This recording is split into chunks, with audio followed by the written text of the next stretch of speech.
రాష్ట్రంలో పెన్షన్ తీసుకునే ప్రతి ఒక్కరికి ఒక పెద్ద అప్డేట్ అయితే రావడం జరిగిందనమాట. ఇక్కడ ఏంటంటే చాలా ముఖ్యమైన విషయం అండి, బ్రేకింగ్ న్యూస్. మనకేంటంటే రాష్ట్రంలో ఎవరైతే పెన్షన్ తీసుకుంటూ ఉన్నారో ప్రతి ఒక్క పెన్షన్ని వెరిఫికేషన్కి పంపించడం జరిగింది. ముఖ్యంగా ఈ వికలాంగుల పెన్షన్స్ ఏవైతే ఉంటాయో వీటన్నిటిని కూడా వెరిఫికేషన్కి పంపించడం జరిగింది. ఈ వెరిఫికేషన్లో దాదాపు కొన్ని లక్షల పెన్షన్లు అయితే ఇక్కడ అనర్హత కలిగి ఉన్నాయని చెప్పేసి మనకి ప్రభుత్వం అయితే ప్రతిరోజు చెప్తూనే ఉంది. అంటే ఇక్కడ సమయం వచ్చిన ప్రతిసారి కూడా మనకి అనర్హులు పెన్షన్లు తీసుకుంటున్నారని చెప్తూనే ఉంది. అయితే ఇక్కడ వికలాంగుల కేటగిరీలోనే ఎక్కువ మంది అనర్హులు ఉన్నట్లుగా ప్రభుత్వం అయితే గుర్తించడం జరిగింది. అయితే ఇక్కడ ఈ వికలాంగుల్లో ఎక్కువ అనర్హులు ఉన్నారని చెప్పేసి ప్రభుత్వం గుర్తించింది. వీరికి నెక్స్ట్ స్థాయిలో పెన్షన్లు తీసివేయడం జరుగుతుందా, లేదంటే పెన్షన్ అమౌంట్ తగ్గించడం జరుగుతుందా, పెన్షన్ అలాగే కంటిన్యూ చేస్తారా ఏంటి అనే విషయాల గురించి అయితే మనకు ఒక అప్డేట్ అయితే రావడం జరిగింది. ఒక పెద్ద న్యూస్ అనమాట ఇది. నేను సింపుల్గా మీకు చెప్తాను, కొంచెం అర్థం చేసుకోండి. ఇక్కడ మనకి లెక్కలు క్లియర్గా రావాలి కాబట్టి ఇక్కడ పర్టికులర్గా కొన్ని నెంబర్స్ కూడా ఇవ్వడం జరిగింది. ఇవన్నీ మీకు నేను చదివి వినిపిస్తాను, తర్వాత మీకు ఎక్స్ప్లెయిన్ చేస్తాను. చూడండి, ఇక్కడ ఆంధ్రప్రదేశ్ ప్రభుత్వం ఎన్టీఆర్ భరోసా పథకం కింద పెన్షన్లకు సంబంధించి ఇటీవల తనిఖీలు నిర్వహించిన సంగతి ప్రతి ఒక్కరికి తెలిసిందే. అయితే అనర్హులు పెన్షన్లు తీసుకుంటున్నారనే విషయంతో ఫిర్యాదులు రావడంతో ప్రభుత్వం అయితే ఈ విషయం సీరియస్గా తీసుకుంది. ఇక్కడ ముఖ్యంగా ఎవరో అయితే మనకి ఇక్కడ ఫిర్యాదులు ఇచ్చారని చెప్పి గవర్నమెంట్ చెప్తుంది. అనర్హులు పెన్షన్లు తీసుకుంటున్నారు అని చెప్పేసి గవర్నమెంట్కి అయితే ఫిర్యాదులు వచ్చాయంట. ముఖ్యంగా దివ్యాంగుల కేటగిరీలో పెన్షన్లు అందుకుంటున్న వారిలో అనర్హులను గుర్తించేందుకు ఈ ప్రక్రియ చేపట్టింది. కేవలం అర్హులకు మాత్రమే దివ్యాంగ పెన్షన్ అందించాలనే ఉద్దేశంతో ప్రభుత్వం అయితే ఈ నిర్ణయం తీసుకుంది. ఇక్కడ ప్రభుత్వం ఏం చెప్తుందంటే అనర్హులను తొలగించి అర్హులకు పెన్షన్లు ఇచ్చే విషయంపై మేమైతే ఈ వెరిఫికేషన్ చేస్తున్నామని చెప్పడం జరిగింది. బోర్ కొడుతుంది, కానీ జాగ్రత్తగా వినండి. ఇప్పటి నుంచి మనకి క్లియర్గా మనకి లెక్కలు వస్తాయన్నమాట. అయితే ఇక్కడ ఈ క్రమంలో నెలకి 15,000 రూపాయల చొప్పున ఎన్టీఆర్ భరోసా కింద పెన్షన్ తీసుకున్నట్టు వారిలో అనర్హులను పూర్తి స్థాయిలో గుర్తించి కంప్లీట్ చేసింది. ఎవరైతే 15,000 పెన్షన్ తీసుకుంటూ ఉన్నారో వీరిలో అనర్హులను అయితే ప్రభుత్వం పూర్తి స్థాయిలో గుర్తించిందనమాట. ఈ రాష్ట్రంలో 15,000 రూపాయల పెన్షన్ తీసుకున్నటువంటి వారు ఎంతమంది అంటే 24,091 మంది అయితే రాష్ట్రంలో 15,000 రూపాయల పెన్షన్ తీసుకుంటూ ఉన్నారు. అయితే వీళ్ళల్లో 7,256 మంది పెన్షన్కి అనర్హులని చెప్పేసి గవర్నమెంటే తేల్చేసింది. అంటే దాదాపు ఈ 25,000లో 30% ఈ 15,000 రూపాయల పెన్షన్కి అనర్హులని చెప్పేసి గవర్నమెంట్ అయితే ప్రకటించడం జరిగింది. అండ్ అలాగే ఇంకో విషయం చూసుకుంటే మిగిలిన వారిలో కూడా కేవలం 9,296 మంది మాత్రమే 6,000 రూపాయల పెన్షన్ తీసుకోవడానికి అర్హులని చెప్పిందనమాట.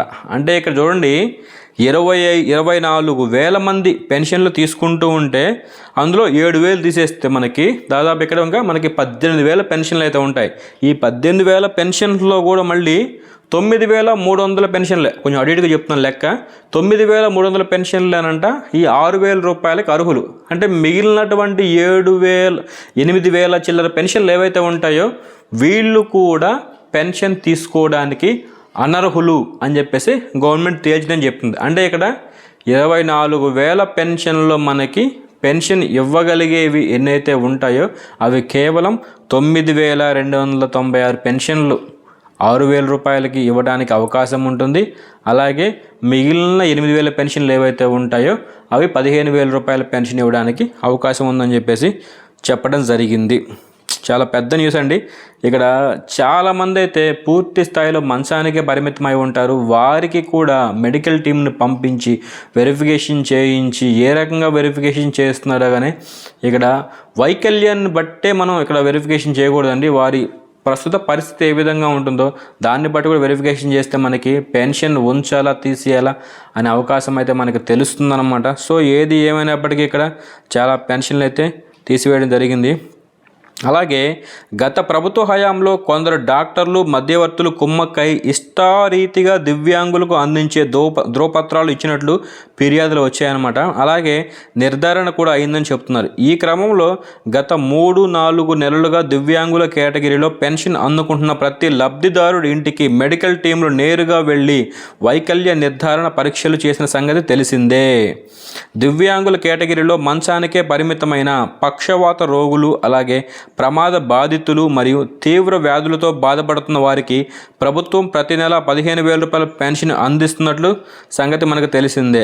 అయితే కొంతమంది కాళ్ళు చేతులు వంకర్లు, వినికిడి లోపం, అంధత్వం వంటి వైకల్య సమస్యలు తీవ్ర స్థాయిలో లేకపోయినా సరే కొందరు ఆ లోపాలు ఉన్నట్లు గత ప్రభుత్వ హయాంలో డాక్టర్ల ద్వారా ధృవీకరణ పత్రాలు పొందినట్లు గుర్తించారు. ఈ క్రమంలో ఏపీ ప్రభుత్వం లబ్ధిదారుల ఇళ్లకు మెడికల్ టీంలు పంపించి తనిఖీలు నిర్వహించింది. కొంతమంది లబ్ధిదారులకు 85% వైకల్యం లేకపోయినా సరే ఆ మెడికల్ టీంలు వాళ్ళ ఇళ్ళకి వెళ్ళినప్పుడు వాళ్ళంట ఇక వైకల్యం ఉన్నట్లు నటించడం జరిగిందని చెప్పేసి ఇక్కడ చెప్తున్నారు. ఈ పరీక్షల్లో నిజాలు నిగ్గు తేలడంతో అనర్హులను గుర్తించారంట. దివ్యాంగుల కేటగిరీలో నెలకి 6,000 రూపాయల పెన్షన్ పొందుతున్న 7,79,000 మంది దివ్యాంగులను నిర్దేశిత ప్రభుత్వ ఆసుపత్రులకు వెళ్ళి మరోసారి పరీక్షలు చేయించుకోవాలని చెప్పేసి ప్రభుత్వం అయితే సూచించిందండి. అంటే కేవలం ఈ 24,000 మంది పెన్షన్లు మాత్రమే కాకుండా మరో 7,79,000 మంది వికలాంగులు ఎవరైతే ఉంటారో ప్రతి ఒక్కరిని కూడా మళ్ళీ ప్రభుత్వ ఆసుపత్రికి వెళ్ళి మీరు మళ్ళీ చెకింగ్ చేయించుకోండి అని చెప్పేసి ప్రభుత్వం అయితే చెప్పడం జరిగింది.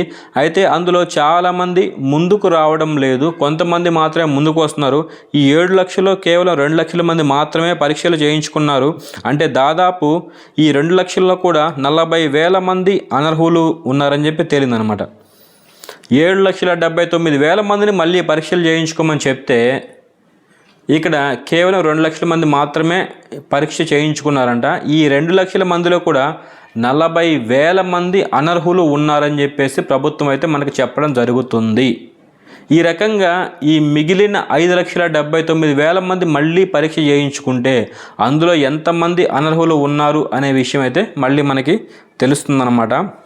అయితే ఇక్కడ విజయనగరం, కృష్ణా జిల్లా, చిత్తూరు జిల్లాలోనే దాదాపు 3,000 చొప్పున, అలాగే నెల్లూరు, కడప, కర్నూలు జిల్లాల్లో 2,000 చొప్పున, అంటే జిల్లాకి 2,000, జిల్లాకి 3,000 పెన్షన్ తీసుకునే వాళ్ళు ఎవరైతే ఉంటారో అంటే అంతమంది పెన్షన్లు అయితే మనకి ఇక్కడ అనర్హులుగా ఉన్నారని చెప్పేసి మనకి చెప్పడం జరుగుతుంది. అలాగే ఈ దివ్యాంగులకు అందించే సదరన్ సర్టిఫికేట్లో వైకల్య పత్రాలు ఏవైతే ఉంటాయో వాటిలో భారీగా వైకల్యం లేకపోయినప్పటికీ కూడా ఉందని చెప్పేసి డబ్బులు ఇచ్చి వేయించుకోవడం జరిగింది. ఇదంతా కూడా గత ప్రభుత్వంలో జరిగిందని చెప్పేసి ఇక్కడ చెప్పడం జరిగింది.